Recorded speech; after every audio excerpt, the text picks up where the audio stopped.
93,000 Pakistani soldiers. जी हां, आपने सही सुना, 93,000 पाकिस्तानी सैनिक एक साथ भारतीय फौज के सामने घुटने टेक देते हैं, सरेंडर कर देते हैं और फिर जन्म लेता है एक नया देश, आज हम जिसे बांग्लादेश के नाम से जानते हैं। क्या है कहानी, कैसे बनता है बांग्लादेश, जानेंगे हम आज के इस वीडियो में। डिस्कस करने के लिए हमारे साथ हैं विराट आनंद, जो वैसे तो क्लास 6 के स्टूडेंट हैं, लेकिन जियो पॉलिटिक्स में इनकी अच्छी खासी इंटरेस्ट है और स्टडी करते रहते हैं। तो चलिए शुरू करते हैं। Welcome Virat. Thank you for inviting me. Virat, Bharat और पाकिस्तान दोनों एक साथ आजाद होते हैं। इनफैक्ट एक दिन पहले ही पाकिस्तान आजाद हो जाता है, 14 अगस्त को। 25 साल भी नहीं होते आजादी के और पाकिस्तान दो टुकड़ों में बट जाता है। ऐसा क्या होता है, ऐसे क्या कारण थे कि पाकिस्तान दो टुकड़ों में बट गया? पहला है इम्पोर्टेंस। पाकिस्तान की गवर्नमेंट ने कभी भी ईस्ट पाकिस्तान को अपने मतलब की प्रायोरिटी दी ही नहीं, और इसके कई सारे रीजन हैं, मेनली 4 हैं। पहला है जियोग्राफिकल। ईस्ट पाकिस्तान मतलब कि आज का जो बांग्लादेश है वो 1600 किलोमीटर के डिस्टेंस पे है। तो अगर कोई अटैक कर दे ईस्ट पाकिस्तान पे तो वेस्ट पाकिस्तान को नेवी से ही आना पड़ेगा, और वहां पे वैसे ही कम सोल्जर डिप्लॉयड हैं। दूसरा है इकोनॉमिकल इशू। इकोनॉमिकल इशू इसलिए क्योंकि जो ईस्ट पाकिस्तान है वो कमाता तो 62% था पूरे पाकिस्तान का, लेकिन उस पर खर्च होता था ओनली 25%। अच्छा, मतलब रेवेन्यू ज्यादा जनरेट होता था ईस्ट पाकिस्तान से, बांग्लादेश वाला एरिया से, लेकिन वो पैसे ज्यादा खर्च कर दिए जाते थे वेस्ट पाकिस्तान में। तो ये तो बेईमानी हो गई बांग्ला भाषी लोगों के साथ। दूसरा है बांग्ला भाषी, मतलब कि लैंग्वेज के तौर पे लैंग्वेज का प्रॉब्लम। ओके। मोहम्मद अली जिन्ना ने अपनी मौत के पहले 1948 में यहाँ पे आके बोल दिया था कि यहाँ पे बस उर्दू चलेगा, बाकी कोई भी लैंग्वेज का नाम भी नहीं चलेगा। अच्छा। यानी कि उर्दू को ऑफिशियल लैंग्वेज पे नाम पे थोप दिया। चौथा है कल्चरल रेसिज्म। ओके। बंगालीज पे या फिर ईस्ट पाकिस्तानीज पे बहुत ज्यादा कल्चरल रेसिज्म होता था, जैसे कि तुम लोग छोटे हो, काले हो, बॉडी शेमिंग समझ लो। तो सिंपली हम यही कहना चाहते हैं कि भले ही ईस्ट पाकिस्तान ज्यादा कैपेबल था, लेकिन प्रायोरिटी वेस्ट पाकिस्तान। लेकिन ये रीजंस तो शुरू से ही रहे होंगे, जब पाकिस्तान आजाद हुआ तभी से। लेकिन ऐसा क्या हुआ कि अचानक से वॉर छिड़ गया या फिर बांग्लादेश बनाना पड़ गया? अचानक से कुछ तो चिंगारी कहीं भड़की होगी। 1970 में पहली बार, 10 साल में पहली बार चुनाव हुए थे, जनरल याहिया खान ने करवाए थे। जनरल याहिया खान ने इलेक्शन तो करवाए, लेकिन उस इलेक्शन में क्या हुआ कि मेजॉरिटी अवामी लीग के पास आ गई। अच्छा। लेकिन उसको वेस्ट पाकिस्तान में एक भी सीट नहीं मिली। और ये चुनाव कब हुआ था? और जो पीपीपी थी उस समय की वो पार्टी जिसने सबसे ज्यादा सीट ली थी वेस्ट पाकिस्तान में, उसको इस पाकिस्तान में सीट नहीं मिली। ये अवामी लीग के जो ऑनर थे शेख मुजीबुर रहमान, उनको अरेस्ट कर लिया।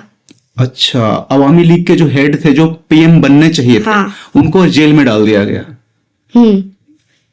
अच्छा, तब तो पूरे बंगाल में लोग भड़क गए होंगे तब तो। हाँ, इसके खिलाफ प्रोटेस्ट होने लग गए होंगे।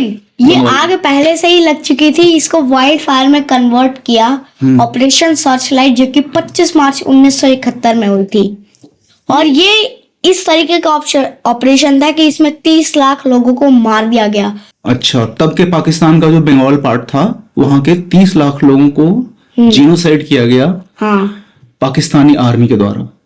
और फिर इसी डर में मतलब 1 करोड़ लोग, 1 करोड़ बहुत बड़ा फर्क होता है, 1 करोड़ लोग बांग्लादेश से भागकर इंडिया आ गए। तो इंडिया का वॉर में एंटर करने का बहुत ही बड़ा रीजन है। अवामी लीग जो कि बांग्लादेश की पार्टी थी led by Sheikh Mujibur Rahman, PPP led by Zulfikar Ali Bhutto. जब अवामी लीग को ज्यादा सीटें मिल गई तो अवामी लीग की सरकार बननी चाहिए थी। तो यहाँ पे अब आगे क्या होता है, दिक्कत क्या होती है? अवामी लीग को अगर बहुमत मिल गई, मेजोरिटी मिल गई तो ठीक है, अवामी लीग की सरकार बननी चाहिए थी। लेकिन वेस्ट पाकिस्तान के लोगों को ये मंजूर नहीं था कि अवामी लीग की सरकार बने। ऐसा क्यों? क्योंकि उन्हें एक बंगाली प्राइम मिनिस्टर नहीं चाहिए था। Oh, racism. Yes, it's pure racism. Okay, तो क्या किया उन्होंने? पश्चिमी पाकिस्तान के लोगों ने इलेक्शन ही कैंसिल करवा दिए। कैंसिल करा दिया? हाँ, डेमोक्रेसी? और डेमोक्रेसी के सामने ही उसको AK-47 से मार के उड़ा दिया। अच्छा, लोकतंत्र की हत्या। हाँ, तो हाँ, इलेक्शन के रिजल्ट को खारिज कर दिया। वेस्ट पाकिस्तान ने नहीं माना, और लेकिन जब नहीं माना तो बंगाल के लोगों के साथ तो बहुत बुरा हुआ, क्योंकि उनका प्राइम मिनिस्टर बनने वाला था बंगाली। हाँ, तब तो ये बंगाल बहुत सारे प्रोटेस्ट हुए, लेकिन प्रोटेस्ट के चक्कर में वो जो लीडर थे शेख मुजीबुर रहमान, उनको पहले अरेस्ट किया और 25 मार्च 1971 को ऑपरेशन सर्च लाइट के द्वारा पाकिस्तान मतलब वेस्ट पाकिस्तान ने 30 लाख इनोसेंट लोगों को मार दिया। अच्छा, 30 लाख लोगों को, वो भी इनोसेंट थे वो लोग, उनका कोई दोष नहीं था, उन्होंने कोई गुनाह नहीं किया था। सो पाकिस्तान की जो ऑपरेशन सर्च लाइट थी उसमें करीब 30 लाख के आसपास बंगाली लोगों को जेनोसाइड किया गया, और वहां से काफी रिफ्यूजीज भी इंडिया में आए। कितने रिफ्यूजीज आए होंगे इंडिया में? वहां से 1 करोड़ रेफ्यूजीज आए, इंडिया में आए। अच्छा, ये 1 करोड़ ही जो रेफ्यूजीज है, यही रीजन है कि इंडिया को वॉर में इंटरफेयर करना पड़ा। इंडिया वॉर में तुरंत नहीं जाता है क्योंकि उस समय के फील्ड मार्शल सैम मानेकशॉ, ये जो जनरल सैम मानेकशॉ थे, फील्ड मार्शल, इन्होंने मतलब कि बोला कि ये करेक्ट टाइम नहीं है अटैक करने के लिए, क्योंकि उस समय अप्रैल का टाइम चल रहा था और अप्रैल के टाइम में अगर हम अटैक करते तो हमारे साथ 2 दिक्कतें आती। पहला था हमें 3 फ्रंट से वॉर लड़ना पड़ता, और फिर दूसरा था कि हम को बांग्लादेश में जीतने में बहुत सारी दिक्कतें आती। तो पहले पे हम डिस्कस करते हैं, अगर हम बांग्लादेश पर अटैक करेंगे तो ऑब्वियसली वो ईस्ट पाकिस्तान है, तो पाकिस्तान भी दूसरे फ्रंट से अटैक करेगा, लेकिन एक फ्रंट होगा चाइना का। चाइना का इसलिए क्योंकि उस समय हिमालय खाली होगा, बर्फ नहीं होंगे, तो चाइना भी 3 फ्रंट से अटैक कर देगा। और पाकिस्तान तो हम झेल लें, लेकिन चाइना की आर्मी हमसे ज्यादा पावरफुल है, थी और अभी भी है। फ्यूचर का हम देखते हैं क्या होता है। और फिर दूसरा है कि उस अप्रैल के टाइम में बारिश बहुत जल्दी आने वाली होती है, और वैसे तो ये पूरा का पूरा वॉर 13 दिन चला क्योंकि हमने राइट टाइम पे अटैक किया था, वरना ये वॉर महीनों में चलने के लिए आराम से रेडी था। तो मतलब कि बारिश में हमारे पूरब का हाल बहुत ज़्यादा गंदा हो जाता है, कीचड़ आ जाता है, बाढ़ आ जाती है, इसके चक्कर में हमारे सोल्जर्स को ही दिक्कत होती। तो फिर जनरल सैम मानेकशॉ ने जो सजेशन दिया वो था नवंबर तक का। अच्छा, इंदिरा गांधी अप्रैल 1971 में ही वॉर चाहती थी, लेकिन फील्ड मार्शल सैम मानेकशॉ हाँ, उन्होंने सजेशन दिया इंदिरा गांधी को कि अभी हम वॉर नहीं लड़ सकते, और इसके कई सारे रीजंस थे। क्या क्या रीजंस थे कि उस समय वॉर नहीं लड़ सकते? एक तो आपने वेदर रीजन बताया कि वेदर सपोर्ट नहीं करता, क्योंकि बरसात आने वाला था, और गर्मियों में और बरसात में उस फ्रंट पे लड़ पाना इंडियन सोल्जर्स के लिए सही नहीं था। हाँ, क्योंकि गर्मियों में चाइना का डर था, क्योंकि हिमालय का रास्ता खुला था, तो चाइना भी अटैक कर सकता था एक फ्रंट से। तो हमें पाकिस्तान के 2 फ्रंट और चाइना का 1 फ्रंट, 3 फ्रंट से लड़ना पड़ता। हाँ, दूसरा डर था कि बारिश अगर हो गई, गर्मी के बाद बारिश आ जाती तो बारिश में काफी सारी नदियां हैं बंगाल एरिया में, तो बाढ़ आने का जो खतरा होता है, तो उससे हमारे सोल्जर्स बहुत सारे लॉस हो सकते थे। जनरल मानिक शॉ थे, उन्होंने इस डिसीजन को रोक दिया था और इंदिरा गांधी को सजेशन दिया था कि हम नवंबर दिसंबर में वॉर लड़ेंगे।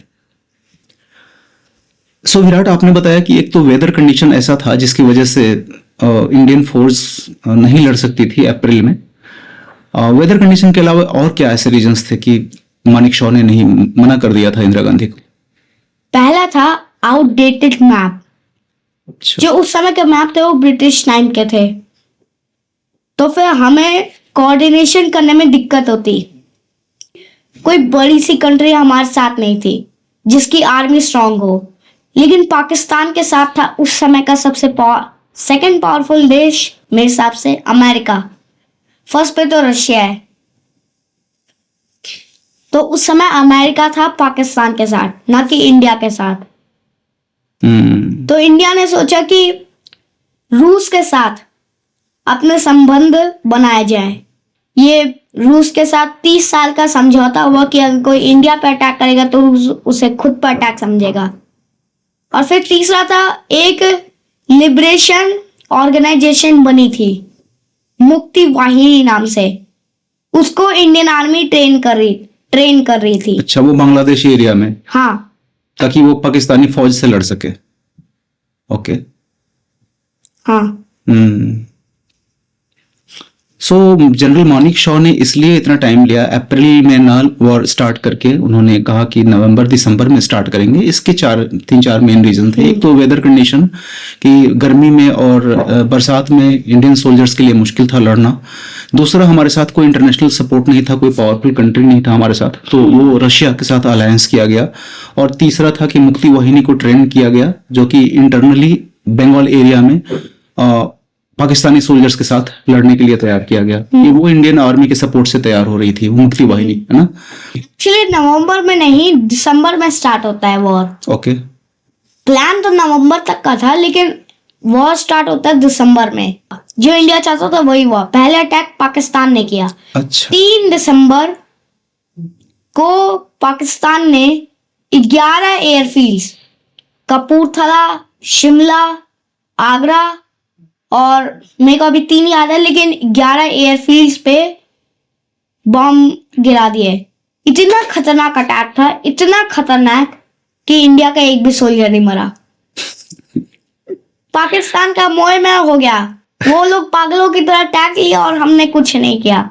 हम बस अपना डिफेंस किया और कोई सैनिक नहीं मरा, भले 11 एयरफील्ड्स पर अटैक हुआ। इंडिया ने पहले अटैक नहीं करके पाकिस्तान को अटैक करने का मौका दिया। हाँ, ताकि पूरी दुनिया को पता चले कि पाकिस्तान ने फर्स्ट अटैक किया है। और उसके बाद फिर इंडिया पहले से तैयार बैठा था, तो वॉर शुरू हो गया। हाँ। कितने फ्रंट पे क्या क्या हुआ वॉर में? तो पहले तो हम वेस्ट इंडिया का डिस्कस करते हैं। पाकिस्तान ने भले ही ये बहुत बड़ा सा ब्लंडर कर दिया 11 एयरफील्ड्स पे, एक ट्रैश मिशन था। इसका नाम भी ऑपरेशन चेंगिस खान था।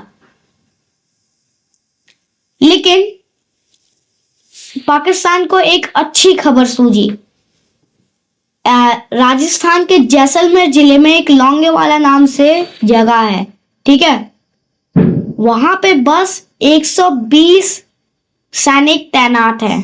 क्या हुआ कि पाकिस्तान ने अपने 2800 सोल्जर्स टैंक के साथ और ब्रिगेडियर, मेजर के खिलाफ ब्रिगेडियर लगा दिया। वो था ब्रिगेडियर तारिक मीर। 3 दिसंबर की रात ही में ही पूरे लौंगेवाला पे अटैक कर दिया।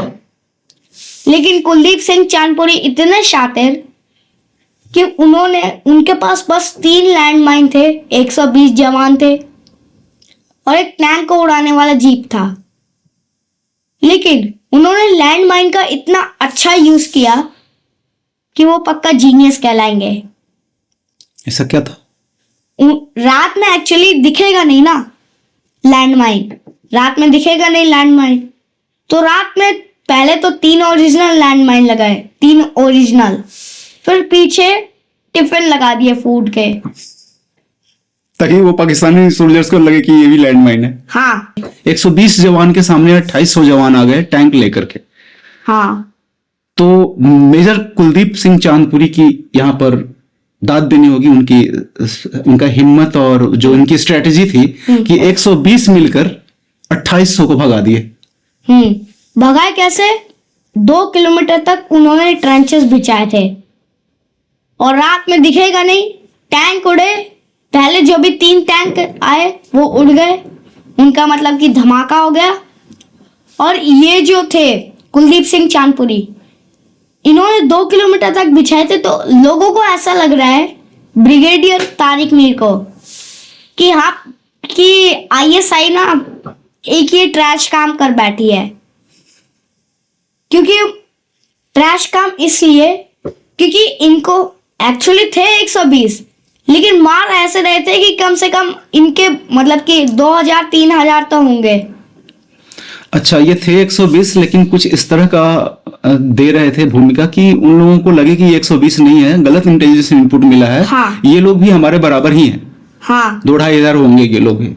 तो पाकिस्तानी सोल्जर्स को लगा कि ये लोग काफी संख्या में हैं। तो वो लोग, और फिर मेजर कुलदीप सिंह चांदपुरी को बस एयरफोर्स का वेट करना था कि बस एयरफोर्स आ जाए, बाकी वो सब संभाल लेंगे। अच्छा, इंडियन आर्मी के पास 120 ही फौज थे, लेकिन उनको इंतजार था कि बस सुबह हो जाए, क्योंकि ये अटैक पाकिस्तान ने रात में किया था। हाँ। तो सुबह का इंतजार था मेजर कुलदीप सिंह चांदपुरी को, क्योंकि सुबह को जो उस समय का हंटर विमान थे वो रात में नहीं लेकिन सुबह उड़ सकते थे। डिटेन करके रख लिए रात भर। सुबह तो फिर इंडियन एयरफोर्स आकर के काम तमाम कर ही दिया होगा। हाँ, बैंड बजा दिया। अच्छा।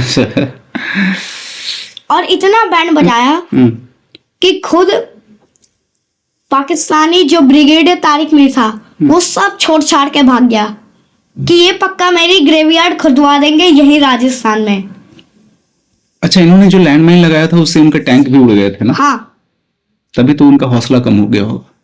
तो फिर ये मतलब कि पूरे 6 घंटे लगा दिए इन पाकिस्तानियों ने, वो ऐसे फूड को लैंडमाइन समझ के, फूड के टिफिन को लैंडमाइन समझ के इन्होंने 6 घंटे लगा दिए उनको यहाँ से वहां ले जाने में। इंजीनियर डर डर के ले जा रहे हैं कि ये भागो, ये लैंडमाइन है। और फिर सुबह तो बहुत गंदा हार्श रे किया है।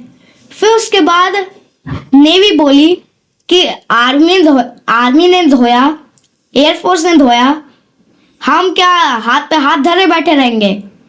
फिर बोल दिया धाबा कराची बंदरगाह पे। अच्छा, 5 दिसंबर को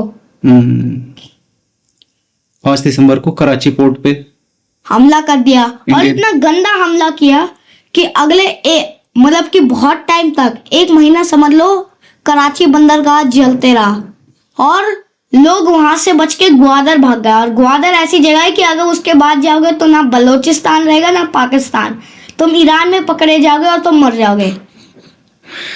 सो इंडियन नेवी ने पहले अटैक कर दिया पाकिस्तान नेवी पे, पोर्ट पे। अच्छा, ये गाजी उसका क्या कर रहा था फिर? तो ये जो PNS गाजी, ये एक सबमरीन थी जो कि यूएस ने पाकिस्तान को दी थी। PNS गाजी को मिशन मिला कि उस समय के बहुत बड़े साउथ ईस्ट एशिया के जहाज या फिर एयरक्राफ्ट कैरियर INS विक्रांत को उड़ाने के लिए। और इससे इंडिया को खबर मिल गई कि ये लोग INS विक्रांत को उड़ाएंगे। और ये PNS गाजी बहुत हाईटेक सबमरीन थी। इसको मारा ऐसे क्या कि जो उस समय INS विक्रांत था वो बे ऑफ बंगाल में घूमता रहता था। और PNS गाजी को भी पता होगा कि वो बे ऑफ बंगाल में बांग्लादेश के एकदम पास होगा। लेकिन इंडियन आर्मी ने ऐसा मूव चला कि PNS गाजी भी खत्म हो गया। मूव ऐसा चला कि सारे INS विक्रांत के जो भी थे ऑफिसर, उनको कॉल किया अपने घर पे कि बोल दो कि हम विशाखापट्टनम आ रहे हैं, हमारे लिए खाना ये सब रेडी रखेगा। और फिर इससे ISI को भी इंटेलिजेंस रिपोर्ट मिल गया कि INS विक्रांत बांग्लादेश के पास नहीं है बल्कि विशाखापट्टनम में है। तो फिर PNS गाजी भी मुड़ गया। लेकिन क्या पता था पीएनएस गाजी को कि यमराज उसका इंतजार कर रहा है, क्योंकि विशाखापट्टनम में था आईएनएस राजपूत। लेकिन इसमें एक दिक्कत थी, इसका इंजन खराब था, इसकी वजह से ये मूव नहीं कर सकता था। लेकिन इसने तब भी पीएनएस गाजी को धूल चटा दिया। पाकिस्तान और गुस्सा, मतलब और पागल हो गया वो, और इसके चक्कर में अमेरिका की भी एंट्री हो गई। पहले तो पाकिस्तान इसे यूएनओ में लेके गया। यूएनओ में यूएसएसआर या फिर सोवियत यूनियन ने इसे वीटो कर दिया। रूस जिससे हमने दोस्ती की थी, उसने दोस्ती निभाई और उसने वीटो कर दिया। वीटो करने के बाद पाकिस्तान और पागल हो गया। तो फिर उसने क्या किया कि उसने अमेरिका को कॉल कर दिया, अमेरिका को वॉर में छेड़ने को बोल दिया। और इंडिया को पहले से ही पता था कि ये वॉर में आएगा ही, ये होएगा ही। इसलिए इंडिया ने रूस को पहले ही बुला दिया। लेकिन अमेरिका के साथ आया था इंग्लैंड, लेकिन इंग्लैंड भी कुछ नहीं कर सका। अमेरिका अपना 7वां बेड़ा, इंग्लैंड अपना ईगल बेड़ा। बेड़ा मतलब कि एयरक्राफ्ट कैरियर या फिर कैरियर।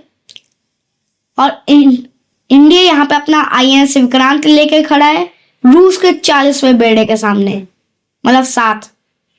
और ये 40वां बेड़ा न्यूक्लियर पनडुब्बी को भी उठा लिया। हाँ, रूस अपनी न्यूक्लियर पनडुब्बी भी लेके आया था। अमेरिका ने चेतावनी दी कि हम न्यूक्लियर बॉम्ब लेके आए हैं जो कि 100 के आसपास है। रूस ने बोला हम भी लेके आए हैं, गिने नहीं थे, 250-250 लेके आएंगे। रूस ने ऐसा जवाब दिया कि अमेरिका का वहीं ऑरा माइनस हो गया थोड़ा सा। ये कुछ और इंग्लैंड के ईगल कैरियर ने कहा था वी आर टू लेट, और वो लोग वहां से चले गए। तो फिर इसके बाद ईस्ट पाकिस्तान में और बदतर सिचुएशन हो गई। इंडियन आर्मी बाहर से मार रही थी, मुक्ति वाहिनी अंदर से मार रही थी। और फिर एक टाइम ऐसा आ गया कि इंडिया ने 800 पैरा ट्रूप्स कमांडर्स नीचे गिराए, ढाका में एयर ड्रॉप करवाए। लेकिन शॉकिंग बात यह है कि वो सारे डमीज थे, जो कि पाकिस्तान को डरा के रख दिया। 16 दिसंबर 1971 को पाकिस्तान, मतलब बांग्लादेश के रेस कोर्स मैदान में पाकिस्तान को चारों ओर से घेर लिया जाता है। 93,000 सोल्जर पाकिस्तान के इंडिया के सोल्जर्स के सामने सरेंडर करते हैं, और ये वर्ल्ड वॉर 2 के बाद सबसे बड़ा सरेंडर है।